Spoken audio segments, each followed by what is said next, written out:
তুফাইল রাদিয়াল্লাহু তাআলা কোনদিন আল্লাহর নবীরে দেখে নাই, এই প্রথম আল্লাহর নবীর চেহারার দিকে তাকাইছে, জীবনের প্রথম কানের ভিতরে কোরআন তেলাওয়াত ঢুকাইছে, আর নবীর চেহারা মোবারকের দিকে তাকাইয়া কোরআন তেলাওয়াত শুনতেছে আর বলতেছে, না না, এটা কোনদিন মন্ত্র হতে পারে না, কারণ আমি শিক্ষিত, আমি অর্থ বুঝি না গো, এটা কোনদিন মন্ত্র হতে পারে না, এটা নিশ্চয়ই আসমানি কোনো কথা হবে, কারণ আমি তাওরাত পড়েছি, ইনজিল পড়েছি, আমি অর্থ বুঝি, আসমানি কিতাবের অর্থ আমি বুঝি।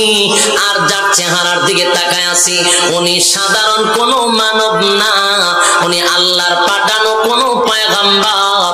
আর এই যুগে একজন পয়গম্বর আসার কথা, যার বংশ হবে কুরাইশ বংশে, যার বাবার নাম হবে আব্দুল্লাহ, দাদার নাম আব্দুল মুত্তালিব, নাম তার হবে মুহাম্মদ। আর আমি সব বর্ণনা অনুযায়ী মিল পেয়েছি, একটা সেকেন্ড আমি তুফাইল দেরি করতে চাই না, পড়ে দেন লা ইলাহা ইল্লাল্লাহু মুহাম্মাদুর রাসূল সাল্লাল্লাহু আলাইহি ওয়াসাল্লাম। আরে যুবক ভাই, আবু জাহেল, আবু লাহাব রাসূলের বিরুদ্ধে অপপ্রচার শুরু করছে, কিন্তু মানুষ পাগল দেখতে আইসা কালেমা পয়রা ঈমান আনে। একটা পর্যায়ে আবু জাহেল, আবু লাহাব আল্লাহর নবীর বিরুদ্ধে এমন ভাবে লাগলো, সবাই বলতেছে আর বিরোধিতা করব না, বিরোধিতা কইরা দেখছি বিরোধিতা করলে মানুষ কালেমা পয়রাকে ঈমান আনে, সুতরাং মুহাম্মদের সাথী সঙ্গী যেখানে পাবো সেখানে মারবো। কিন্তু আবু তালেবের জন্য আল্লাহর নবীর শরীরের মধ্যে টাচ করতে পারে না, কারণ আবু তালেব ছিল তখনকার যুগের সবচেয়ে বড় একজন সর্দার, সবার থেকে পাওয়ার ছিল আবু তালেবের বেশি। আর সেই আবু তালেব আমার নবীর কলিজার থেকে বেশি ভালোবাসতো।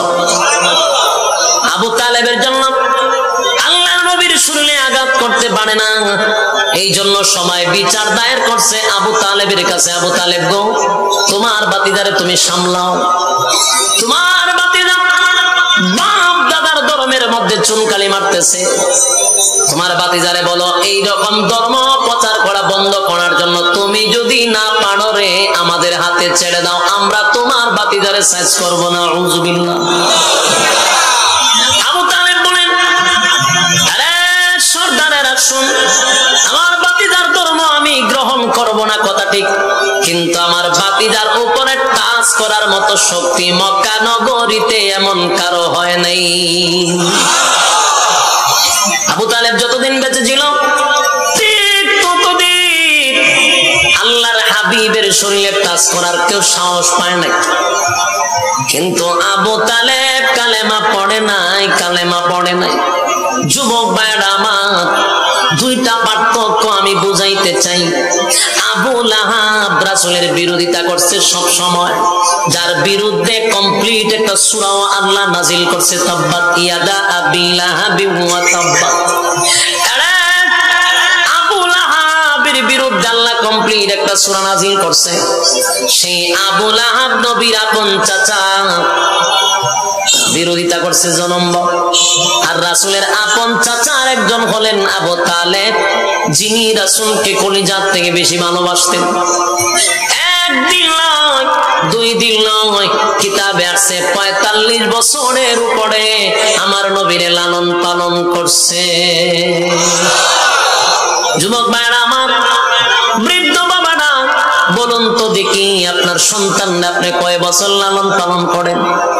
কিন্তু আমার নবীরে আবু তালেব ৫০ বছরের মতো লালন পালন করছে। জোরে জোরে কোন সুবহান। এত মহব্বতের চাচা, এত মায়ার চাচা, এত মহব্বতের চাচা, সেই চাচা নবীরে কলিজার থেকে ভালোবাসতো।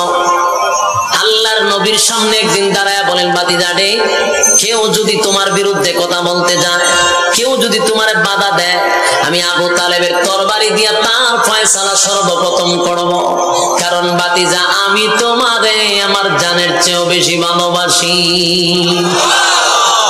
বলুন আবু তালেব কিসের মতো ভালোবাসত? জানের চেয়েও। আর আল্লাহ নবী বলেন লা ইউমিনু আহাদুকুম হাত্তা কুনা আহাব্বা ইলাইহি মিন ওয়ালিদিহি ওয়া ওয়ালাদিহি ওয়ান নাসি আজমাইন। নবীজি ঘোষণা দিলেন যতক্ষণ না পর্যন্ত তোমরা নিজের জানের চেয়েও বেশি, স্ত্রী পুত্র সন্তানের চেয়ে বেশি, জীবনের চেয়েও বেশি আমি নবীরে ভালো না বাসবা, ততক্ষণ না পর্যন্ত তুমি মুমিন হতে পারবা না। তাহলে এই হাদিস দ্বারা প্রমাণ হয় আবু তালেব আল্লাহর নবীরে জানের চেয়েও বেশি ভালোবাসতো। প্রশ্ন হলো মুমিন কেন হলো না? এর যুবক ভাই, আবু তালেব রাসূলের কোলে জাত থেকে ভালোবাসতো গো। এর মধ্যে কোনো সন্দেহ ছিল না, কোনো ফরমালিং ছিল না, কোনো ফরমালিং ছিল না। আল্লাহর হাবিব চাচার কাছে বড় হয়েছেন, চাচা নিজে না খাইয়া নবীর মুখে খাবার তুলে দিছে। কোথাও সফরে গেলে আবু তালেব নবীর চেহারা মুবারকটা দেখে সফরে গেছে, কোথাও থেকে আসলে নবীর চেহারা আগে দেখছে, নিজের সন্তানের মুখে আগে খাবার দেয় নাই, আবু তালেবের মুখে আগে খাবার তুইলা দিছে। সেই মহব্বতের চাচা কালেমা পড়ে নাই, কালেমা পড়ে নাই, কালেমা পড়ে নাই, অথচ রাসূলের অনুসরণ করে নাই, কিন্তু রাসূলের জন্য জীবন দিতে প্রস্তুত ছিল। আবু তালেব যেদিন দুনিয়া থেকে বিদায় হয়ে যাবে, সেদিন মরণাপন্ন বিছনায় পড়ে আছে, আবু জাহিল্লা বসা, আবু লাহাব বসা, বড় বড় লিডার বসা। আল্লাহর নবী মাঝখান দিয়া ঢুকছে, ঢুইকা কানে কানে বলতেছেন প্রাণের চাচা গো, একবার বলে লা ইলাহা ইল্লাল্লাহু মুহাম্মাদুর রাসূলুল্লাহ সাল্লাল্লাহু আলাইহি ওয়াসাল্লাম। আগো প্রাণের চাচা,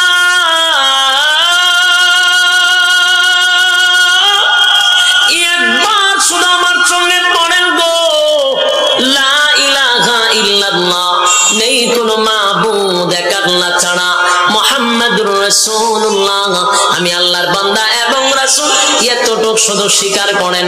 আবু জাহেল শোনা লাগবে না, আবু লাহাব শোনা লাগবে না, একটা বেঈমানের বাচ্চার কানে আওয়াজ দেওয়ার প্রয়োজন নাই, শুধু আমি বাতিজার কানে আপনি শোনায়া দেন। আমি আপনারে ওয়াদা দিলাম, ওয়াদা দিলাম, কিয়ামতের কঠিন ময়দানে, ওগো প্রাণের চাচা, কিয়ামতের কঠিন ময়দানে আমি আপনারে না লইয়া আল্লাহর তরি জান্নাতে যাব না। আল্লাহু আকবার বলেন, এই উচ্চ আওয়াজে বলেন আল্লাহু আকবার। একটা জবান বন্ধ রাখবেন না, আল্লাহু আকবার। আবু তালেবের কপালটা কত ভালো ছিল, এত বড় সুসংবাদ, এত বড় সুসংবাদ আল্লাহর নবী আবু তালেবরে জানাইছে। প্রাণের চাচা গো, কেউ শোনা লাগবে না, শুধু আমার কানে কানে পৌঁছায়া দেন, কিয়ামতের মাঠে আমি আপনার সুপারিশ করে জান্নাতে নিব। এত বড় সুসংবাদ দিল, কিন্তু আবু তালেব নবীর কথায় কান দিল না। আবু তালেব বলেন বাতিজা রে, আমি তোমারে ভালো করে চিনি, ও বাতিজা আমি তোমারে মহব্বত করি, জানের চেয়েও বেশি ভালোবাসি, আমার কলিজার থেকে তোমারে মহব্বত করি রে বাতিজা, তোমার ব্যাপারে নতুন কইরা আমারে ওয়াজ করা লাগবে না। আরে বাতিজা, তোমার ব্যাপারে নতুন কইরা ওয়াজ করা লাগবে না গো, কারণ তুমি যে সমস্ত নবী কুলের সম্রাট, তুমি যে নবীদের নবী, রাসূলদের রাসূল, এটা আমি তোমার চাচা আবু তালেব ভালো করে জানি। আরে যুবক ভাইরা আমার, শেষ প্রান্তে শুধু আপনাদেরকে বলতে চাই, আবু তালেব জানতনি, জোরে কয় না,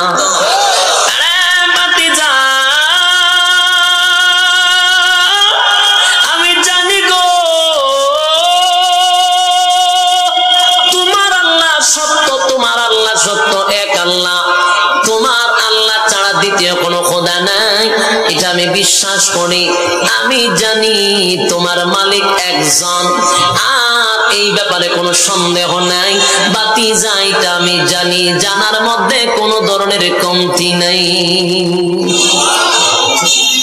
এবার ডাক দিয়ে বলে, ভাতিজা এখানেই শুধু জানা শেষ নয়, আমি আরো জানি, আরো জানি, আরো জানি। তোমার পবিত্র কোরআন এটা আসমানি কিতাব, আল্লাহর কালাম, দুনিয়ার কোন মানুষের বানানো নয়, এটা যে আল্লাহর কালাম। আমি আবু তালেব এটা জানি। আরে ভাতিজা এখানে শেষ না, তোমার কালেমা পড়লে, তোমার কালেমা পড়লে আমি চিরস্থায়ী জান্নাতে যাব, সেটাও তো আমি জানি। এখানেই শেষ নয়, তোমার কালেমা না পড়লে চিরস্থায়ী জাহান্নামে যাব, তোমার কালেমা পড়লে চিরস্থায়ী জান্নাতে যাব, সেটাও জানি। যুবক ভাই বলুন না, আবু তালেবের জানার কিছু বাকি ছিল? কথা হয় না? না, আবু তালেবের জানার কিছু বাকি ছিল না। আবু তালেব সব জানতো, সব জানতো।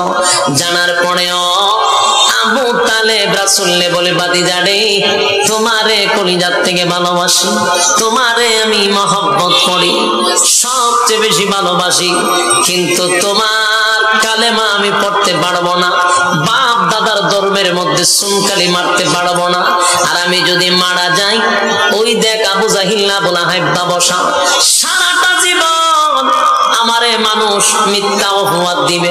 বাপ দাদার ধর্মের মধ্যে সুনকালি মারছি, ভাতিজার ধর্ম গ্রহণ কইরা মরছি, সেই অপবাদ আমি বরদাস্ত করতে পারবো না।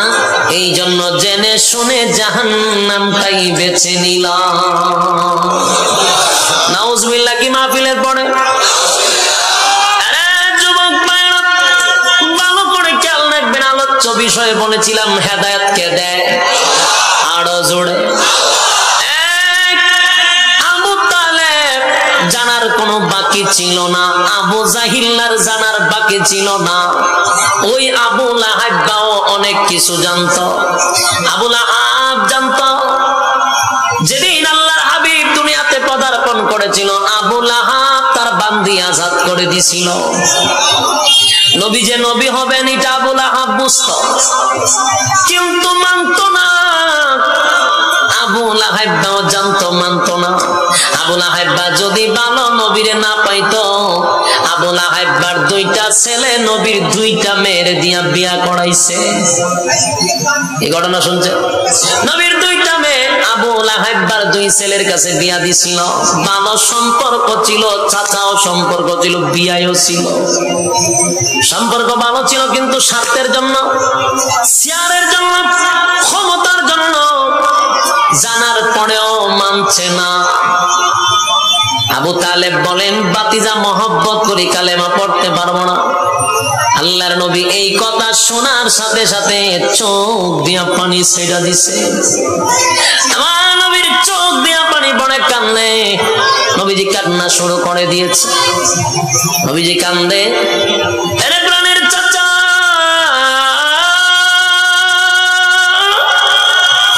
এত মহব্বতের চাচা গো, আমার বাবা নাই, বাবার আদর আমারে আমার চাচায় দিছে, নিজে না খাইয়া আমার চাচায় খাওয়াইছে। চাচা যতদিন দুনিয়ার জমিনে বেঁচে ছিল, আল্লাহর হাবিবের শরীরে একটা টাচ কেউ করতে পারে নাই। এমন মহব্বতের চাচা চোখের সামনে, চোখের সামনে চিরস্থায়ী জাহান্নামী হয়ে যাবে। কেমনে রে আমি নবী হইয়া বরদাস্ত করি, কিভাবে সহ্য করি? আল্লাহর হাবিব চোখের পানি ছেড়ে দিয়া কান্দে। ঠিক এই মুহূর্তে, এই মুহূর্তে আমার তেলাওয়াতকৃত আয়াত আমার আল্লাহ নাজিল করে জানায়া দেয়, ইন্নাকা লা তাহদি মান আহবাবতা ওয়ালাকিন্নাল্লাহা ইয়াহদি মান ইয়াশা।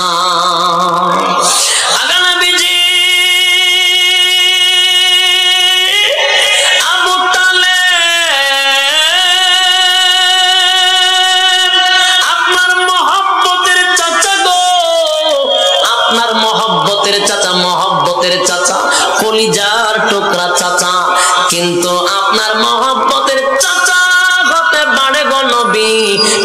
আপনি চাইলেই আপনার চাচারে হেদায়েত দিতে পারেন না।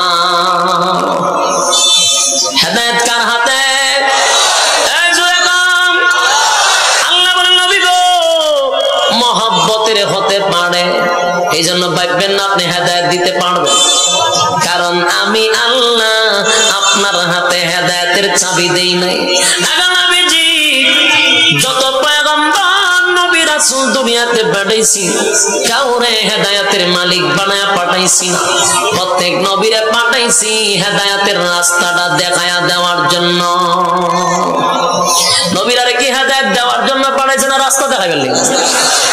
আরে রাস্তা দেখানোর জন্য পাঠাইছি। আপনি কানলেও কাম হবে না, তাই আপনি কান্দেন না। আবু তালেব রে আমি হেদায়েত দিব না, কারণ হেদায়েতের মালিক আমি। আপনার কাজ হলো ওয়াজ করা, আপনি ওয়াজ করছেন, আপনি রাস্তা দেখায়া দিছেন। সিদ্ধান্ত আমি আল্লাহর, হেদায়েত দিব কি দিব না এটা আমি আল্লাহর একক সিদ্ধান্ত। দেখার সিদ্ধান্ত আমি আল্লাহর একক সিদ্ধান্ত। হেদায়েত দিব কি দিব না আমি আল্লাহর একক সিদ্ধান্ত। তবে আমি আল্লাহর সিদ্ধান্ত হলো গো আবু তালেব রে হেদায়েত দিব না। যুবক ভাইরা আমার একটা প্রশ্ন এখানে থেকে যায়, আল্লাহর নবী আবু তালেব ভালোবাসতো রে নিজের জীবনের চেয়েও বেশি, এটার মধ্যে সন্দেহ ছিল না। কলিজার থেকে ভালোবাসতো। এত ভালোবাসা লইয়া জাহান্নামে কেন গেল?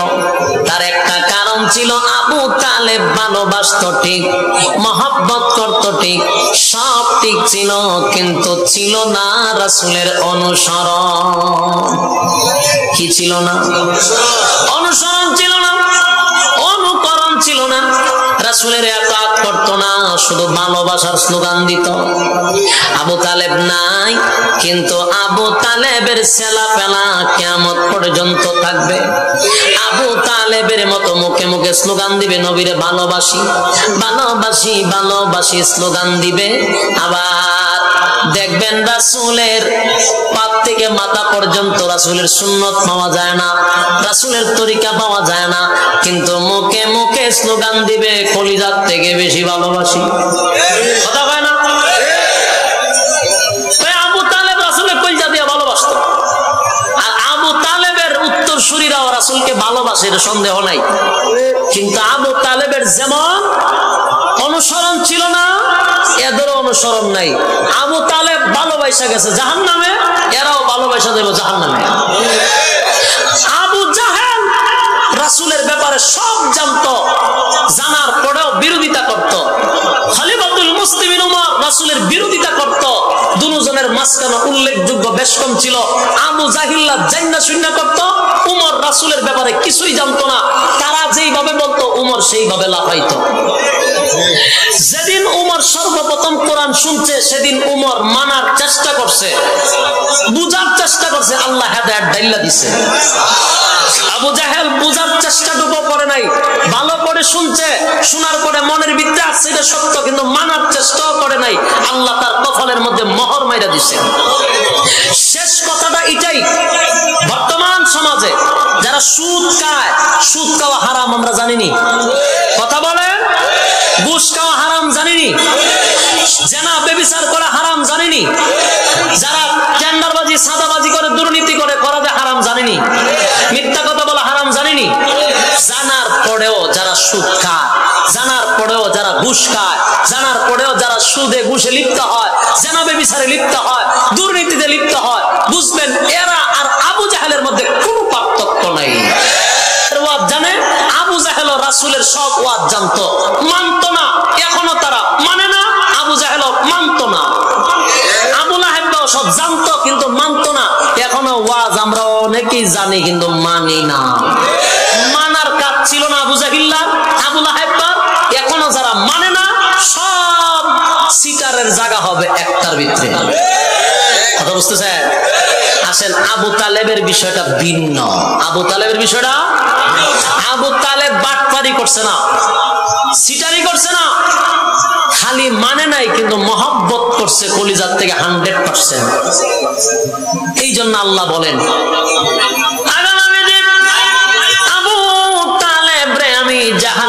ভিতরে ঢোকাবো, তবে ভিন্ন সিস্টেম। আবু তালেবেরকে জাহান্নামে দিব, কিন্তু জাহান্নামের আগুন দিয়া তার শরীরের মধ্যে স্পর্শ করাবো না। একটা চিৎকার মেরে বলেন আল্লাহু আকবার। আমি আবু তালেব জাহান্নামে দিব গো, কিন্তু জাহান্নামে আবু তালেবরে দিলেও তার শরীরে আগুন লাগতে দিব না। কারণ আবু তালেব আপনারে কলিজা থেকে ভালোবাসতো, এর মধ্যে কোনো ফরমালিন ছিল না। আপনারে কলিজা দিয়া ভালোবাসতো, এর মধ্যে কোনো ফরমালিন ছিল না। আবু তালেব আপনি রাত্রের বেলা ঘুমাইলে মহব্বতের খাতিরে আপনারে জড়ায়া দইরা ঘুমাইতো। নিজের সন্তান হযরত আলীরে জড়ায়া দইরা ঘুমায় নাই, আপনি নবীরে জড়ায়া দইরা ঘুমাইতো। আপনি নবীর শরীরের সঙ্গে আবু তালেবের শরীর লেগেছে, আমি আল্লাহ সেই শরীরটা জাহান্নামের আগুন দিয়া জ্বালাবো না। আবু তালেবের শাস্তি হবে, কিন্তু শরীরে লাগবে না। আরে জাহান্নামের ভিতরে জাহান্নামের দুইটা জুতা আবু তালেবরে পড়ায়া দিবে গো। ওই জাহান্নামের জুতার তাপে মাথার মগজ ভূমি বাতের মতো উঠাইতে থাকবে। আবু তালেব মনে করবে সবচেয়ে বড় শাস্তি আবু তালেবরে দিছে, অথচ এর থেকে নিচু শাস্তি আর জাহান্নামের ভিতরে নাই। যুবক ভাইরা আমার, নবীরে ভালোবাসতে হবে, জানের চেয়ে বেশি হাদিস দ্বারাই প্রমাণ, কিন্তু মুখে মুখে আবু তালেবের মতো স্লোগান দিলে হবে। উমরের মতো বাস্তবে দেখায়া দিতে হবে, আবু বকরের মতো বাস্তবে দেখায়া দিতে হবে। আবু বকর ভালোবাসছে, আবু তালেবও ভালোবাসছে। আবু বকর ভালোবাসা জান্নাতের সবচেয়ে উচ্চ মাকামটা পেয়েছে, আর আবু তালেব ভালোবাসা জাহান্নামের ভিতরে গেছে। তার কারণ হলো ভালোবাসলেই হবে না, ভালোবাসার সঙ্গে অনুসরণ অনুকরণ করতে হবে। এটা বুঝেন না, আমি বুঝাই দিই। মনে করেন এখানে অনেক শ্রোতা আমারে খুব মহব্বত করে, মনে করেন মহব্বত করে, একেবারে পাগল।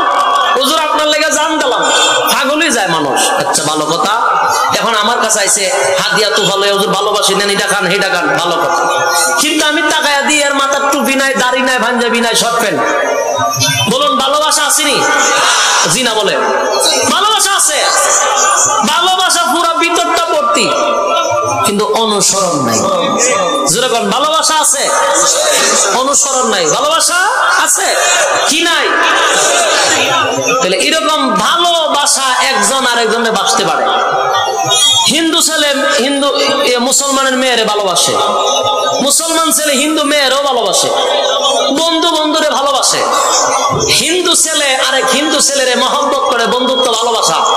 শুধু ভালোবাসা দিয়ে নবীরে জান্নাত পাওয়া যাবে না, কারণ ভালোবাসা একটা সাবজেক্ট, অনুসরণ আরেকটা সাবজেক্ট। এজন্য ভালোবাসার সঙ্গে লাগবে কি? অনুসরণ অনুকরণ লাগবে। শুধু ভালোবাসা দিয়ে জান্নাত তালাশ করলে আবু তালেবের মতো হবে, কথা বুঝতেছেন? আর যদি ভালোবাসার সঙ্গে অনুসরণ অনুকরণ করেন তাহলে আবু বকরের মতো হবে। কোনটা সিদ্ধান্ত নিবেন? আমরা আবু বকরের মতো ভালোবাসবো, যেটার সঙ্গে ভালোবাসাও আছে, অনুসরণও আছে। সুতরাং আসুন, শেষ কথাই হলো হেদায়েতের রাস্তা আপনার তালাশ করতে হবে, হেদায়েতের রাস্তা আপনাকে তালাশ করতে হবে, আল্লাহর কাছে চাইতে হবে, তারপরে আল্লাহ হেদায়েত দিবে। কথা বলেন ঠিক না? আমরা সবাই আল্লাহর কাছে হেদায়েত চাই, ঠিক কিনা বলেন? আপনার কাছে আমি দোয়া চাই, আপনারা আমার জন্য দোয়া করবেন, পারবেন তো ইনশাআল্লাহ? বিশেষ করে আমি দোয়া চাই আজকের মাহফিলেরটা যারা কমিটি যারা করছেন, যে সমস্ত যুবক ভাইরা মাহফিলটার আয়োজন করছে, বিশেষ করে আমরা তাদের জন্য দোয়া করব ইনশাআল্লাহ। দুরূদ শরীফ পড়েন, আল্লাহুম্মা সাল্লি আলা মুহাম্মদ ওয়া আলা আলি মুহাম্মদ কামা সাল্লাইতা আলা ইব্রাহিম ওয়া আলা আলি ইব্রাহিম ইন্নাকা হামিদুম মাজিদ। আল্লাহুম্মা বারিক আলা মুহাম্মদ ওয়া আলা আলি মুহাম্মদ কামা বারাকতা আলা ইব্রাহিম ওয়া আলা আলি ইব্রাহিম ইন্নাকা হামিদুম মাজিদ। জীবনে দ্বারা জি ইনশাআল্লাহ আমরা দোয়া করব ইনশাআল্লাহ। আল্লাহুম্মা আমিন। ربنا ظلمنا أنفسنا وإن لم تغفر لنا وترحمنا لنكونن من الخاسرين. ربنا لا تزغ قلوبنا بعد إذ هديتنا وهب لنا من لدنك رحمة إنك أنت الوهاب. ইন্না সালাতি ওয়া নুসুকি ওয়া মাহইয়ায়া ওয়া মামাতি লিল্লাহি রাব্বিল আলামিন লা শারীকা লাহু ওয়া বিযালিকা উমিরতু ওয়া আনা আউওয়ালুল মুসলিমিন আল্লাহুম্মা বারিক লানা ফি রাজব ওয়া শাবান ওয়া বাল্লিগনা রমাদান আল্লাহুম্মা বারিক লানা ফি রাজব ওয়া শাবান ওয়া বাল্লিগনা রমাদান রব্বুল আলামিন আমরা যারা হাত বাড়াইলাম গভীর রাত তোমার কতগুলি মায়ের বান্দাদেরকে লইয়া আল্লাহ আমি হাত বাড়াইছি যেই সময় মানুষ তার স্ত্রী পুত্র লইয়া ঘুমায়া যায় বনের পশু পাখিরা ঘুমায়া যায় আল্লাহ ঠিক সেই সময় নজুলের রহমতের সময় দোয়া কবুলের সময় আমি মুসাফির হালতে তোমার কতগুলি মায়ের বান্দাদেরকে নিয়ে হাত বাড়াইছি সাদা সাদা দাড়িওয়ালা মুরব্বিরা হাত বাড়াইছে হাজী সাবরা হাত বাড়াইছে মাবুদ গো এই মজলিসে কত আলেম উলামারা হাত বাড়াইছে তালবে ইলমরা হাত বাড়াইছে রব্বুল আলামিন তরুণ যুবক ভাইরা হাত বাড়াইছে পর্দার আলের মা বোনেরাও হাত বাড়াইছে আমি গুনাহগার নাগান্দা নাফরমান নালায়েক অযোগ্য আল্লাহ তোমার কতগুলি মহব্বতের বান্দাদের মাঝখানে হাতটা বাড়ায়া দিলাম মেহেরবানি করে গো জীবনের সগীরা কবিরা ইচ্ছা অনিচ্ছা দেখাইয়া না দেখাইয়া জীবনের সমস্ত গুনাহগুলি আপনি মাফ করে দেন আল্লাহ তাআলা আমাদের পক্ষ থেকে লাখ কোটি দরুদ আর সালাম সোনার মদিনাতুল মুনাওয়ারা আপনি পৌঁছায়া দেন আল্লাহ তাআলা আমরা যারা হাত বাড়াইলাম এই মজলিসের মধ্যে অনেক মানুষের আম্মা নাই আব্বা নাই দাদা নাই দাদি নাই নানা নাই নানি নাই শ্বশুর নাই শাশুড়ি নাই আত্মীয় স্বজন ভাই বেড়াদার পাড়াপড়শি হকদার দাবিদার মায়ার মানুষ মহব্বতের মানুষ অন্ধকার কবরে চলে গেছে রে আল্লাহ জানি না কোন অবস্থায় কোন হালতে আছে মেহেরবানি করে গো আজকের সওয়াবের হাদিয়া আব্বা আম্মার কবরে পৌঁছায়া দেন আল্লাহ আমাদের দাদা দাদির কবরে পৌঁছায়া দেন নানা নানির কবরে পৌঁছায়া দেন মহব্বতের মানুষের কবরে পৌঁছায়া দেন আল্লাহ আমরা যারা হাত বাড়াইলাম আমাদের মধ্যে অনেক মানুষ সেখানে আছে যারা দরখাস্ত করছে বিশেষ করে এই সদস্যদের মধ্যে অনেকে এই পৃথিবী ছেড়ে অন্ধকার কবরে চলে গেছে আল্লাহ এই মজলিসে যারা এই কমিটির মধ্যে অনেক মানুষ অসুস্থ থাকতে পারে আল্লাহ তুমি সুস্থ করে দাও যারা মারা গেছে আল্লাহ বিশেষ করে রুল আমিন সাহেব উনি দুনিয়ায় নাই আল্লাহ তারপরে মালিক সাহেব দুনিয়ায় নাই আল্লাহ এই সমস্ত লোকগুলি দুনিয়া ছেড়ে অন্ধকার কবরে চলে গেছে জানি না কোন অবস্থায় কোন হালতে আছে আজকের এই মাহফিল থেকে তাদের পক্ষ থেকে আমরা সবাই তাদের জন্য মাফ চাই আল্লাহ তুমি মাফ করে দাও তাদের কবরটায় জান্নাতের বাগান বানায়া দাও রব্বুল আলামিন গভীর রাত দোয়া কবুলের সময় তোমার কতগুলি মায়ার বান্দা আরামের ঘুম হারাম করে বসে মালিক স্ত্রী পুত্র অনেকের ঘুমায়া গেছে আল্লাহ কত মানুষ আরামের বিছানায় ঘুমিয়ে আছে কিন্তু তোমার মহব্বতের বান্দাগুলি নরমাল বিছানার মধ্যে বসে আছে দুইটা হাত কুদরতের দিকে বাড়ায়া দিছে আল্লাহ জাতির শ্রেষ্ঠ সন্তান হযরত উলামায়ে কেরামরা হাতটা বাড়াইছে রব্বুল আলামিন আমাদের জীবনের সগীরা কবিরা ইচ্ছা অনিচ্ছা দেখাইয়া না দেখাইয়া অঙ্গ প্রত্যঙ্গ দ্বারাই যত গুনাহ করলাম মেহেরবানি করে গো সমস্ত গুনার উপরে আজকে লজ্জিত হয়ে গেলাম আমাদের জিন্দেগির গুনাহ তুমি মাফ করে দাও বাকি জিন্দেগি যতদিন তুমি বাঁচায় রাখবা ইহদিনা ইহদিনাস সিরাতাল মুস্তাকিম, সঠিক সরল রাস্তার উপরে চলার তৌফিক দাও। যেমনে চললে তুমি খুশি ঠিক ওইভাবে চলার তৌফিক দাও আল্লাহ। চলার পথে শয়তানের ওয়াসওয়াসা থেকে হেফাজত করো, শয়তানের বিভিন্ন চক্রান্ত থেকে হেফাজত করো।